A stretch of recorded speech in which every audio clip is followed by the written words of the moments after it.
August 10th, 2022.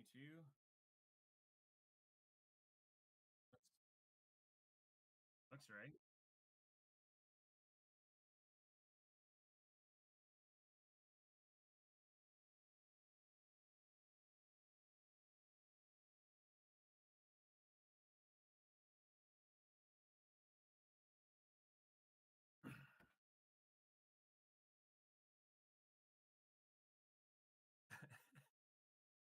I love the inside jokes going on in the background right now on your end.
It is also wing.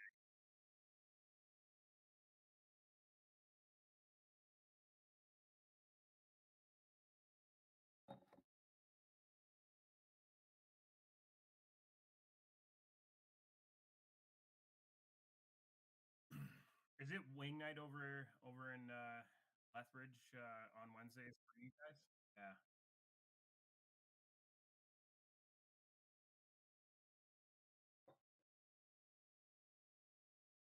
My dog's having a conniption outside at somebody walking in the backyard or walking past our backyard.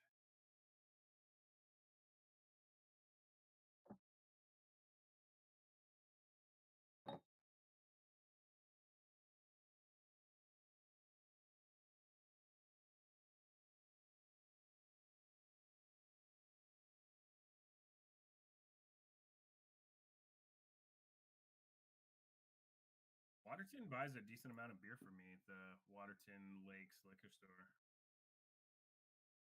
Yeah, he's a good guy.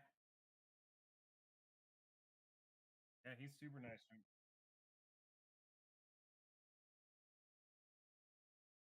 I haven't met him in person, just over phone slash text message now.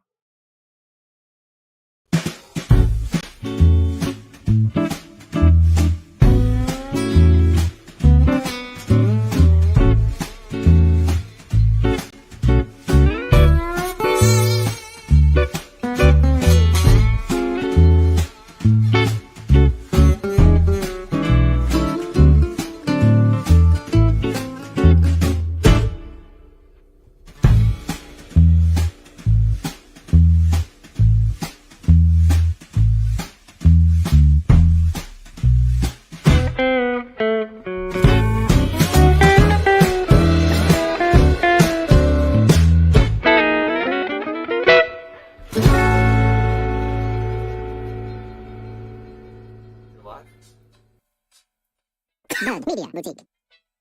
Hey everybody, welcome back to our Wednesday night beer tasting series, and here we are with Big Spruce out of Cape Breton, Nova Scotia. Now, I am joined by the very wonderful but very hard to pronounce name of Dan Hrituc. How close was I? Got that wrong. 7 out of 10? Hrituc. Way off. Don't worry. No, come on, correct me. Hrituc. Hrituc. Yeah, I got literally every single syllable completely wrong. So we're off to a great start. Well, you know what? If that's the worst thing that happens today, I'll call myself lucky. And it wasn't the worst thing that happened today. The worst thing that happened today was a computer system collapse. So we're getting a new one in the next 2 weeks. That's going to be great. Anyway, Big Spruce, organic brewery. They grow their own hops. Super cool story. Now we have 4 beers in front of us. We're going to walk through the tasting order real quick. We're going to start with the inhaled Affirmative, the Pilsner. We're going to go on to the Kitchen Party Pale. We're going to go with the Hotel Alpha Zulu Echo third, and finish up with the Tag Your It. Now, I will throw this over to you, Dan, as we pour our first beer, the inhaled Affirmative, into our glasses. Do you want to give us a little bit of a intro on Big Spruce and yourself? So my name's Dan. I am the Southern Alberta / Manitoba sales rep for UnTapped Craft Supply. So we we get to distribute many different breweries from where they're located around the world and bring them into Alberta. So that's a little bit about UnTapped Craft. We have many different breweries from all over Canada and the US. And we get to bring them into Liquor Connect for our lovely people here at Andrew Hilton to bring in so that they can sell to people in Lethbridge or Calgary or wherever you are in Alberta. Big Spruce is a husband-wife combo, Melanie and Jeremy White. They bought this farmhouse in Cape Breton via the internet back 10 years ago, and it was like a fuzzy little picture that was semi-blurry, so they went to go check it out, and they bought it a few short weeks after seeing the picture on the internet. It was the price of a small, of a fancy car, apparently, so that doesn't really give us the price point, but probably under $100,000. And I was going to say about 80,000 is kind of the number I had in my head. Yeah, that's kind of what I was thinking too. The price of a fancy car, ... So when they first went to go visit, they realized they had bought in the little farmhouse, but also 100 acres of Cape Breton farmland perched on the southern slope facing the UNESCO Biosphere Reserve, the Brass Dior Lake. So they were like, let's plant a hop yard. And they planted a hop yard. And then the land got certified organic. Water, naturally rich minerals was perfect for brewing. So they started construction on the brewery. 10 years later, so that's about now 10 years, Big Spruce has been focused on creating exceptional ingredient-driven beer. All of the ales and lagers are organic, grain and hops. And they strive to give the perfect pint every time. So they're very consistent brewery. And they're fairly young in the terms of the age of breweries. So we got the inhaled Affirmative. It is a Pilsner. This is the first time I'm What type of Pilsner? It's just an organic Pils. It's actually the first time I'm actually trying it. It is the first time it has been in the Alberta market. So I'm actually going to just crack mine open now. Because, I mean, there's no such thing as just Pils. I'm curious, because obviously it's not posted on their site. They don't declare a style, but I'm getting really nice cheesy hops on it. I'm getting some spiced. I think it's a little too hoppy for a German Pils. I mean, I'd almost want to call it a Czech Pils, but I was trying to see if I could find...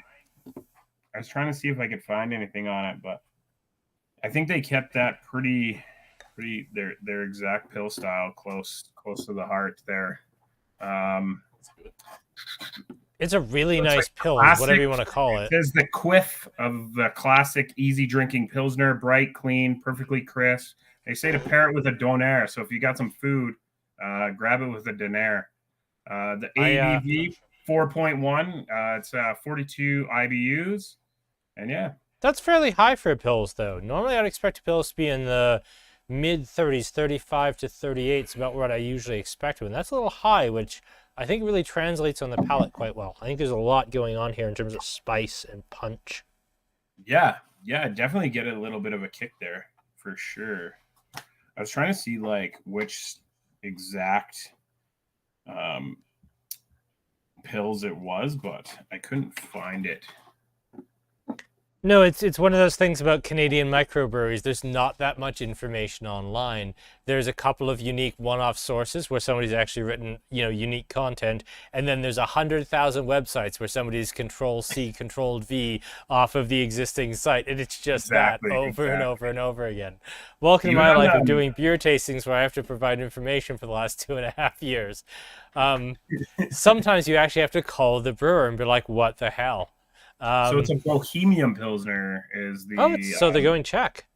Yeah, so that's kind of what... I went into my database on our end and to figure that out. So yeah, Bohemian Pils. Hey, I guess Czech. I was right. I'll take it. I'm There's for one. One more right for you, sir. One more right. Yep, one more.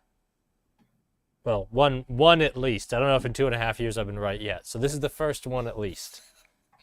And I love their cans. They're all really, really bright. Even like the blue is like super, super bright for the tag you're at. But yeah, all like orangey, bright trees, huge. You can tell a Big Spruce beer just from like the color, like the side of the can. If it's super, super bright and organic, it's probably going to be Big Spruce. So what are your thoughts? I'm curious. I mean, you're in the business of selling beer from outside Alberta into the Alberta market. And when I think about like East Coast beer, I mean, if you're really boring, you'd think of like Olin's, Alexander Keith, you'd think Moosehead. Or maybe if you're a little bit more up on it, you'd think of like Garrison or Propeller or maybe Kitty Vidi out in Newfoundland. Or if you don't really like beer, you'd think Pump House. But this is new. Have you been out to the folks on the East Coast? Have you been out to visit Big Spruce yet? Not yet. It is on the bucket list. I did get hired over COVID, so I've been with UnTapped for almost 2 years now. But yeah, got hired in COVID, so the majority of my time has been spent right here where you can see on the phones. We have gone to a couple breweries, but not Nova Scotia yet, or Cape Breton. But yeah, East Core. The breweries that we have from the East: Big Spruce, Two Crows, Bellwoods, Les Trois, and then we have that big Quebec gluten-free brewery, Bière Sans Gluten, known in Alberta as Glutenberg. So those are our big East Core brands that we have. The Big Spruce stuff. Sorry? I was going to say, like, what about yourself? Like, let's get to know you a little bit. Like, obviously, anyone can see you are a giant Flames fan. With the hockey sticks and the jersey and the sign to your right, my left. What do you like? Are you an IPA guy? Are you a Pilsner guy? What do you like? Like, what brought you into the beer business? I try everything. I don't like to stick to one style. My beer palate is almost like my music palate. It just depends on my mood or day, and I'll try one beer, at least once. I'll try it at least once and give her a go. I just recently was nicknamed the Garburator instead of Garburator at our company retreat. We just had the first time our entire staff has been together in one place in real life, because normally it's been something similar to this. And we got to meet up at Farmhouse Fest in Vancouver last Thursday till Sunday, so it was pretty awesome. But yeah. Got to visit a few breweries in Vancouver area, a couple that we represent, a couple we don't. It's kind of fun. Nice. Yeah. Let's move on to our second beer here, which is the Kitchen Party, which is a uniquely East Coast idea of everybody just comes to your house and they drink in your kitchen, and kind of like a huge cultural thing on the East Coast. Was like the adult hangout place, right? Like kids running around the backyard, all the adults having beers or wine in the kitchen. So this immediately comes off as very West Coast in style. You get the big pine, you get the big grapefruit. Yeah, And it's very classic. A little bit of tangerine, bright color. Oh yeah, tangerine into mandarin. You're right. There's some tropical stuff here. It's not just that old school. There's a little bit fresher here. Yeah. This guy's coming in at 5.6%. That's why it's beer number 2. Very light on the IBUs, 33 IBUs. So it's actually it's less bitterness than the Pilsner. It is. That's a good Pilsner then. That's a very good Pilsner. When I organized the beers, I was going for ABV strength because I am going out for dinner after this. So I wanted to not be hit with the strongest ABV right up front. So kind of work my way down the line. So where are you going for dinner? What's on the menu? Well, it's Wednesday, so you know what that means. You're going for wings. Yeah, it's wing night. Got some family friends meeting us over at the Point Public House here in Calgary. It's like a 10-minute walk, so you don't have to drink and drive. You can just walk on over. It's a very nice little local bar in my neighborhood.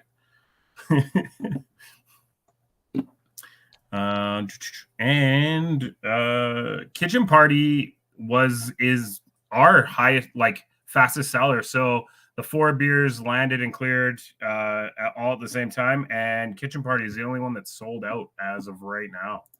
So it is the most popular of all the Big Spruce beers. It's always the first one to go. That and Serial Killer, which we get in the wintertime, obviously being a darker That's the beer. Imperial Stout, isn't it? Yeah. So that one will be coming like September, October, November. You know, it's funny when I did like a Google image search for Big Spruce, just because I was looking for the same problem I was saying before. Like when you start doing research on a brewery and there's 2 unique content sources, then everybody else just copied and pasted. I actually very often will go to like a Google image search and I'll look for unique images, because if it's a unique image, maybe they wrote something unique underneath it. Almost all the stuff on a Google image search of Big Spruce is just pictures of Serial Killer. It's probably the most famous beer. I would tag Urate, which is the one we're ending on. It is pretty amazing too. It's got a little story on it. When we crack that one, I'll let you know about it. They've done some really good charity work with that beer.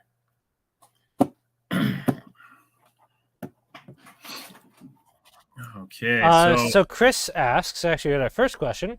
So all of these beers using hops exclusive to their hop farm, or are they doing some collabs using some of the like all of these Galaxy is exclusive to Texas, for example? All of these are grown on their farmland. None of these are collab beers. So all 4 of these are everything that they got. It's all certified organic, so bringing in other people's stuff is very hard to make sure it's certified organic. But yeah, so I wouldn't have thought of that, but you're right. I don't see certified organic hops on the market just in general very often. Right. That's why they grow their own stuff. They're almost self-sufficient brewery. Do they do their own grain as well? I mean, 100 acres is a lot of land. It says their own grain and hops. So I'm pretty sure, I would say 98% sure that they use their own grain and hops. Because then they've also got quality control that way. And they strive on being like the exact same every single time out the gate, whether you have a can for the first time today or in a couple of years from now, you retry it. It should pretty much be the exact same beer that you remember, like, and love from the first time you had it. Hopefully it's not years between you having a couple of these, especially if you like them. You got to go especially visit. If you like Dan and want him to stay in business and keep his job. Exactly. Or on your end, coming down to see you and purchasing some great beers. I was actually in your store a couple weeks ago before I went to Vancouver. I did a Lethbridge tour, and yeah, you guys got a pretty decent craft beer selection for the style of store you have, with majority being wines and scotches. I inherited a store with not a walk-in fridge and no real way to put in a walk-in fridge, so we do the best with what we have. Every roller counts. It's a pretty vast selection too. You get some really cool stuff from like We all work over. really, really hard to find cool shit, and I have amazing relationships with breweries to get cool stuff.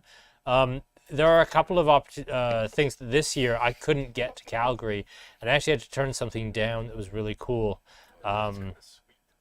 There was actually one of the only saturation we didn't get this year. I was actually offered 2 flats, but there's just no way I could get to Calgary this year to get it from Cabin. So sometimes we actually are offered more than we get, but we're very lucky because we've developed some really good relationships. I do want to just comment on this. This is exactly what I like in a West Coast pale, but it's not on its face like a classic West Coast pale. The color is wrong. An old school West Coast pale would be much darker. It would be much more caramelly. Yeah, it's more bright. Yeah, it's much more. This is kind of a post New England IPA idea of what a West Coast pale should be. This has a lot of things that I like about West Coast pale. It has the grapefruit, it has the pine, but you called it right away. It has tangerine, it has mandarin orange, it has much more tropical notes that if we were saying like Red Racer IPA from 15 years ago, it'd have a little bit of that. This has a lot of it. This is a post-hazy West Coast pale, and I'm right here for it. It's everything I want out of pale ale, but it's gentler, it's easier, it's fresher. This kind of rocks. I can see why it's your best seller. I really can. Yeah, and even from the store point, right? It's bright. The color coordination, bright yellow. It sticks out on a shelf. You know, if it's hidden in a sea of pale ales, which pale ales and pilsners are making a huge craft beer push right now, where they are becoming more and more popular. People are trying to go away from the hazies. Like all the time, right? There's obviously still spots in spring 2022 was the moment that hazy jumped the shark. We are in a post-hazy world. If you don't make an absolutely incredible hazy, you're not making money on it because the market is rapidly shrinking for hazies. People pretty much want anything but. And I think the market right now is in pale ales and lagers are coming back full strong, full force. It's the very big right now. And absolutely. Like I said, in a sea of canned pale ales, this bright yellow sticks out. Like even in the Big Spruce beers, this sticks out. It's got to be a favorite with the Edmonton fans too, being yellow and green. more CFL because of spring. More CFL, yeah. Not hockey, the Elks, right? No, not hockey. Gee, you're not bringing up Edmonton hockey with everything behind you. Shocking. I actually, my cousin plays for the Oilers. It's very hard to stay. Who's your cousin then? Chris Russell. Really? Old, Carolina, Alberta boy. Yeah, the perennial leader in block shots. Yes, he's broken his own record like 5 times. I don't know. He takes more rubber than goalies sometimes. Wow. That's cool that's your cousin. That's rad. He did play in Calgary as well, too. So that, eases the pain a squinch. It eases the pain. It makes family reunions less awkward. When you don't know, oh, hey, Chris, let me get you an iced tea, and then you spit in it and hand it to him. No, I would never do that. Never do it. I mean, he probably hand you your own ass, too. Chris Russell's not to be messed with, but yeah. Yeah, no. And his dad was a bull rider, so it's just bred to be tough in that family. All right, so after the last 5 minutes of ripping on hazy IPAs, let's taste the hazy IPA. I love this, the name though. Hey, it's the haze with the army words, Hotel Alpha Zulu Echo. It's 5.8% coming in at 42 IBUs. So identical to the pills. Yeah, which is fun. I'm not saying that makes it a bad New England pale. I'm just saying that makes it an incredible pills, that the pills has the same bitterness as the New England pale. So the honeyed and fragrant Norwegian Kivik yeast strain gives they're using quick yeast. Yeah. So buoyant aromas, tropical fruit background, They do some late hop additions of Eldorado and Mosaic hops in this guy. I don't know why I'm pouring it all from my So this one can. is definitely not on the farm grown, because Mosaic is it is genuinely only grown in Texas. You cannot grow Mosaic anywhere else. Yeah. So that's this one, yeah, for sure. So deeply aromatic and pretty fresh, huh? Yeah, this is a nice New England pale. Like, this is very bright. It's very fresh. I think it has more body than I expected in 5.8% alcohol. Yeah. I'm glad you're walking to your wing night. Yeah, me too. Or I'll get the wife to drive. If we do drive, the wife's driving. It's properly hazy. Like, it's got a really nice cling to the glass. It's got a really lovely weight. Yeah, for something that's 0.8% more alcohol, and alcohol, let's be very clear, is body in any fermented drink. Let's step this back just a step. When you're making wine, when you're making beer, when you're making anything that is fermented, not distilled is different. But when you're making something fermented, anytime you add alcohol, what are you adding? It's like adding salt to food. You're adding more body, you're adding more richness. Higher alcohol wines in particular taste in like taste tests. When people who do like in-store tastings, higher alcohol wines taste more expensive. When you're adding it to beer, it makes the beer taste richer, brighter, fuller. It makes you feel like you've paid more money. It's the age-old thing of it tastes expensive. But when you can pull off a beer like this, it's 5.8, but still has a lot of body, it has a lot of richness, it has a lot of balance. It's pulling a really, really neat trick at a fairly low alcohol level, which I really appreciate here. Yeah. And it's pretty rich. Like, I find it pretty rich, which is nice. The mouth feels pretty smooth as well. It's not very acidic-y. I just looked down right at the moment where Aaron's finger was on the camera lens. That was great. No, his arm went over the camera once too, so that's fine. It's fine. That's good. See all of his fine, hands. Probably. Aaron does a good job. So the next beer I'm going to talk about, Tag Your It, the Right IPA. So this is one of their kind of like collaborations with the Ocean Tracking Network, and 50 cents from every can they sell goes to support local and global marine animal research and education. This is the 5th rendition of this beer, so every year they do it, and they've raised over $110,000. And if you were to order this right from Big Spruce on their website, they do ship across Canada. If you bought a 6-pack, they're giving away a free bag right now, with like a free tote bag with beers if you order it right from them. So you don't use plastic bags. Yeah. So you have a recyclable, nice clean beach bag. tote with a shark on it. Just makes you want to go to the beach. So I'm going to loop back to a question that Chris had. You don't want to go on a tangent, but where would you buy the original hop seeds? Hops aren't bought as seeds, they're bought as rhizomes, which are kind of like nodules on the end of the roots. So you'll actually split up the root structure with a shovel, and you'll split, say, a big 2 or 3 year old hop core of roots into 3 or 4 smaller pieces. Mosaic is any of the like patented or very highly controlled hop strains like Mosaic, like Galaxy, like any of the others. They tend to simply say, well, you can't buy the rhizomes except from us. You must declare the hop on the can. And then if you want to propagate it, you can, but you also have to pay them when you propagate. When you split the root cluster, you have to pay them. Hop trademarks, hop control is really, really highly regulated and very interesting, because you'd think, hey, I bought a single hop rhizome of Mosaic. If I'm really in this long game and I want to split it every 2 years, in 20 years, when Mosaic's out of fashion, I could have a whole thing of Mosaic. Yeah, it doesn't work that way. They will actually bill you every single time that you split that.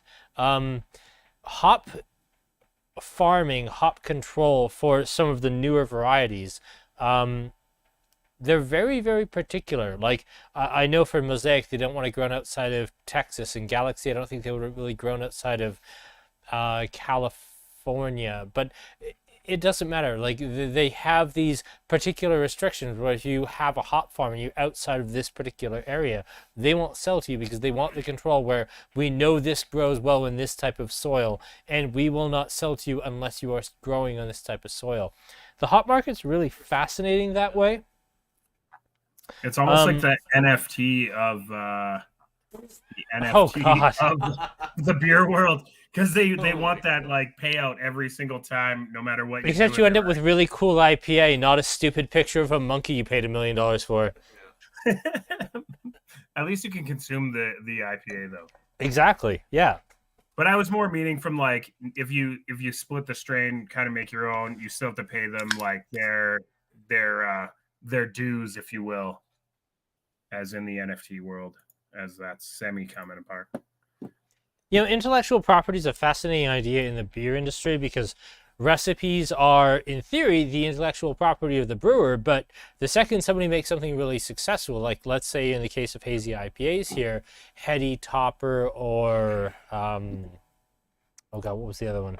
Hill Farmstead's, I can't remember which Hill Farmstead was the other big one, but let's just say Alchemist H.A.Z.E Topper kind of invents this hazy IPA. I mean, in theory, the idea is his intellectual property, but then it completely goes mad and goes everywhere, and now it's the dominant IPA style in North America. He's never going to see a dime out of it other than what he can sell in terms of his own hazy IPA. And yet, hop varieties, hop strains are so carefully controlled in terms of intellectual property, in terms of making these unique hop strains, and they can only be propagated in this way. It's kind of funny where the growing is considered science and patentable, trademarkable, whereas the brewing is considered art, and it's just like, yeah, everybody can copy me. It's a fascinating world. Yeah, that's crazy. Yeah, it's all, pretty interesting. And like changing a recipe, right? One brewer from the next, the recipe is like science, right? So a little bit this way, a little bit of that way. It's like cooking in your mama's kitchen. You might get a little bit of extra salt this time, but not enough salt the next time.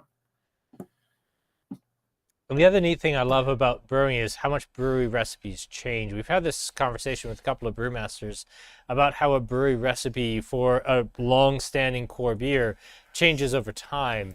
And you see the changes within the beer itself. And, it started out being a very West Coast IPA, and then it went through a hazy period, and now it's kind of a no-coast thing. Longtime viewers will know I'm talking about Wave Pool from '88. But yeah, you see beers that even in their own life cycle change over time. I love that side of it. Oh yeah, for sure. Also, clock watchers, of which you know who you are, will point out that we've gone through 4 beers in 28 minutes. Yep. I'm aware of that. But it's also August, so nobody's watching anyway. How many viewers do we have, sir? Exactly. So, all right, let's go with that one. Let's go with that. So, next week, we have Abandoned Rail Brewing Company. These guys are out of Penticton, BC. This is there for anybody who says we do nothing except IPAs and sours. And yes, we did 3 pale ales and IPAs this week, but just ignore that. You're all clearly wrong because we're not doing a single IPA or sour this week. We're doing a blonde ale. We're doing a Pilsner. We're doing a Marzen, actually. This is a style we don't do very darn often. And we're doing a Hefeweizen as well.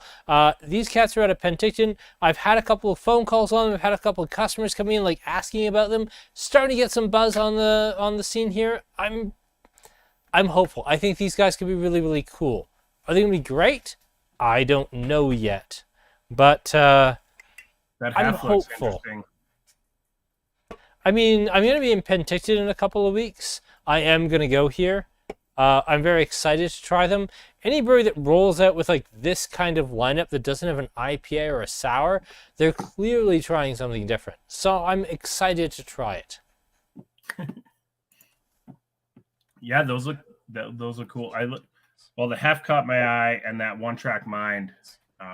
Which one is that one, sir?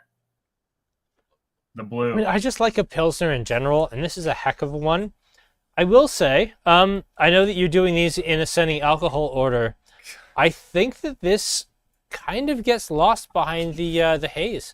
I think the H.A.Z.E is a bigger beer, despite being lower alcohol. I think this is gonna sound weird. I think this is a better beer. I think this offers more.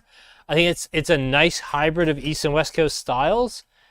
I think the H.A.Z.E is just bigger. Yeah, it did feel bigger. It's more rich. Yeah, I haven't. Some of these beers haven't been in market in Alberta before, so getting to have them for the first time myself. 2 of the 4. So never being able to try them pre today. And I literally went out and picked them up today at like 3 o'clock to have them for this video. Yeah, I probably would have put H.A.Z.E on the end. I just had the cool story about the $110,000 donations to the to the Marine, right? So Ocean Tracking Network, which is pretty amazing in just under 5 years. Like that's a pretty amazing number. Just moving my glasses away from my computer, so I don't have the tech of the desk set up. Everything's kind of right in front of me in my laptop, so I don't want to knock anything because I talk with my hands. No, I'm absolutely in a luxury position of having a producer and a cameraman. Like, I'm sitting here literally having to do nothing but talk. So no, you have a really you're having to do everything. So yeah, it's all on you, man. Like, I don't have to do shit. I can just stand here and drink beer for like hours. But no, you're the one putting in all the hard work, Dan. You've got this. It's it's after 5 o'clock. You're golden. You can have those beers. You've earned the right to enjoy a beverage online. And you're just pre-drinking wing night. Pre-drinking wing night. Gonna make the wife drive now, or if we drive, I don't know. She but it's good times to have wing night back, and restaurants back and on premise and in-person meetings. This has honestly been my first Zoom or online presentation in a while, so I was actually a little nervous because I'm a little out of practice, if you will. It didn't knowing show. Where to, you got this. Where to look, because I got the dual monitor going on, so I'm just like, where do I look? Where do I put my hands? What do I do with my hands?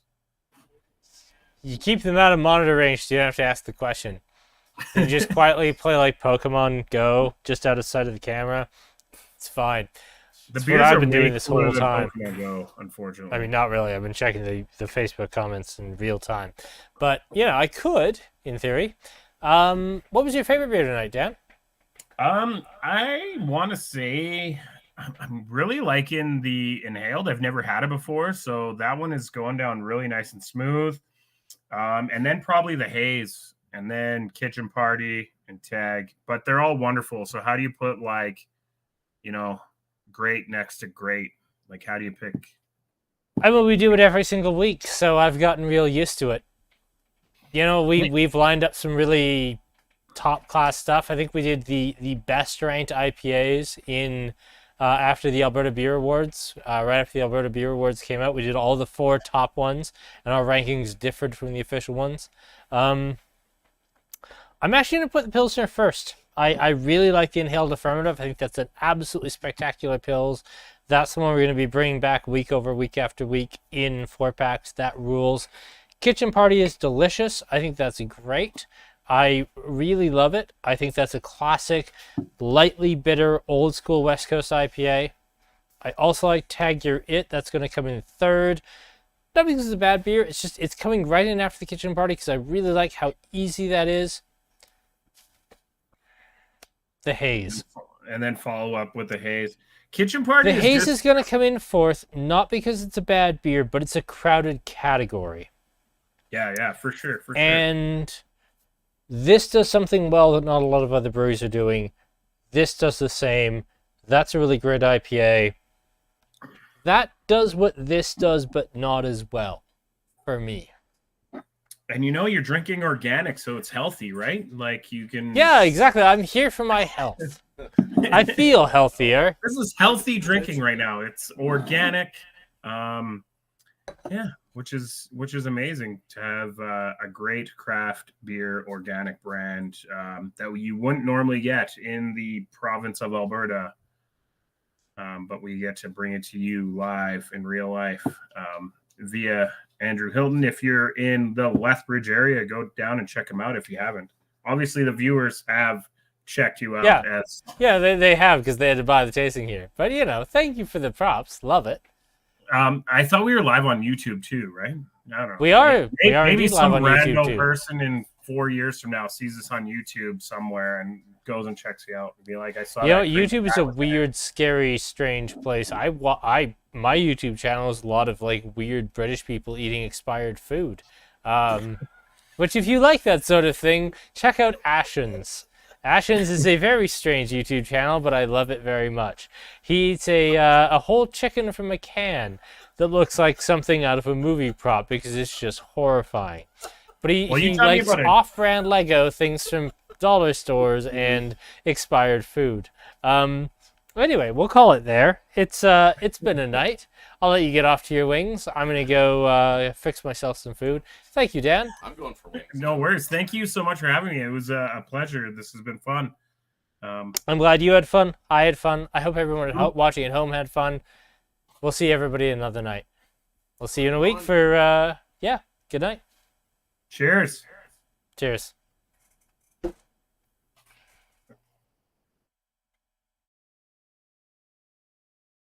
We're clear. Yeah, it was fun. Honestly, it has been a while since I've done like a video online, so it was kind of nerve-wracking to begin.